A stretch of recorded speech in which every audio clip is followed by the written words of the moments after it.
Hello team, welcome to another ATP Geopolitics video with myself, Jonathan MS Pearce. This is the Ukraine War breaking news update for the 18th of November 2024. And this breaking news update is that there is confusion. So, on the one hand, the British and French are allowing their Storm Shadow and SCALP cruise missiles to be used deep into Russia in Kursk area, just like the ATACMS. And on the other hand, they're not. And on the other hand, they are, but the US isn't allowing them. And we're back to where we started. So, but I just wanted to express that there are conflicting stories coming out right now. So you have The Sun, which Edward Hunter Christie says, okay, according to The Sun, yes, it's a tabloid newspaper, but major scoops usually check out. The Biden White House is still blocking Ukraine from using UK-supplied Storm Shadows for strikes into Russia. An unacceptable lack of courage on the part of Biden, says Edward Hunter Christie. The Sun says, rocket ban, Ukraine still banned from using UK Storm Shadow missiles to blitz deep into Russia. Despite Biden U-turn on US weapons, Prime Minister insists we need to double down as talks with the French who co-designed the weaponry and the US continue with the hopes of a breakthrough in the coming days. It's just super frustrating, right? Ukraine has still not been authorized to use these British Storm Shadow missiles, the Sun can reveal. On Monday, the White House was still blocking the use of the UK-made firepower despite giving the green light for their own ATACMS to be used in limited strikes in Russian territory. So this goes on. Quite why it can't be used, still don't know exactly. Lots of different theories, as I've mentioned previously. But yeah, privately, government figures admit that the American veto on Storm Shadow remains in place. Quizzed at the G20 in Brazil whether he had been given the green light for Storm Shadows, the Prime Minister said, obviously, I'm not going to get into operational details because the only winner, if we were to do that, is Putin, and I'm not prepared to do that. By the way, I like that. And in fact, we're going to hear from John Healey in a second saying similar things, which is, I'm not going to tell you stuff like that.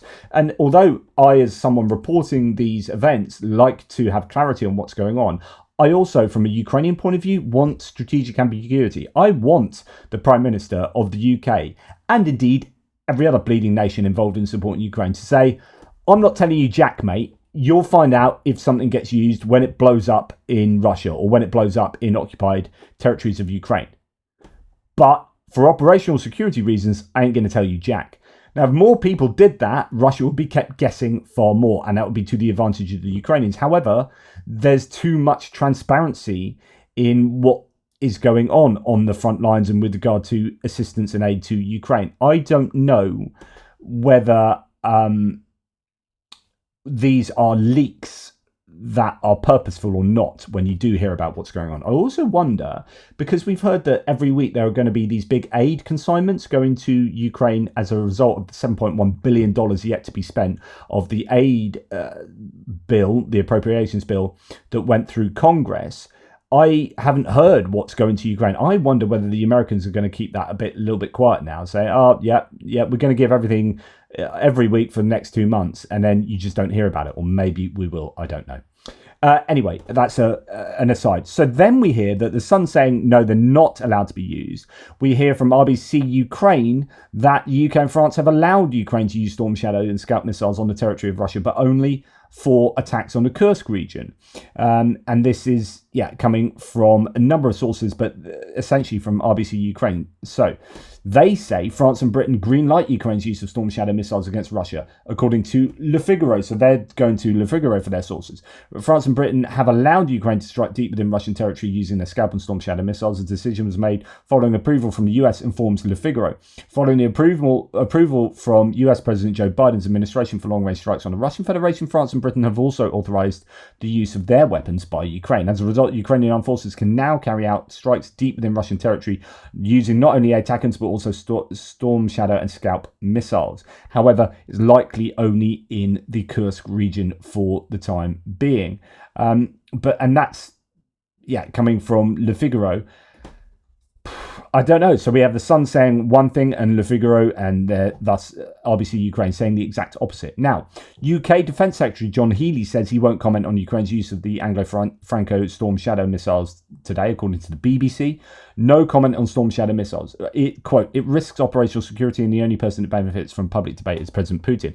Now, whether that's John Healey or, as was reported previously in The Sun, the PM in Brazil, is neither here nor there. That's the right approach, is my opinion. No report says Defence Secretary Healey is to hold talks with the US and Ukrainian counterparts tonight. And this is coming from Sky News. Healey declined to reveal the UK's position on allowing Ukraine to use US long-range missiles for strikes inside Russia, stressing and that commenting would compromise operations and security. So he's giving operational security to what's going on there, which I think is absolutely right. But it's interesting that, according to Sky News, they are meeting tonight with these decisions in mind. Defence Secretary John Healey said he will speak with the US Ukrainian Defence Secretaries this evening.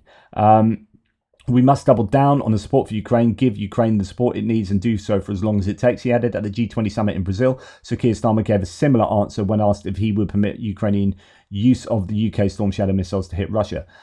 So actually both of them are saying pretty much the same thing. So they've been briefed that this is our position, and that's absolutely right. I'm not going to tell you, Jack, operational security, but it looks like they're having talks.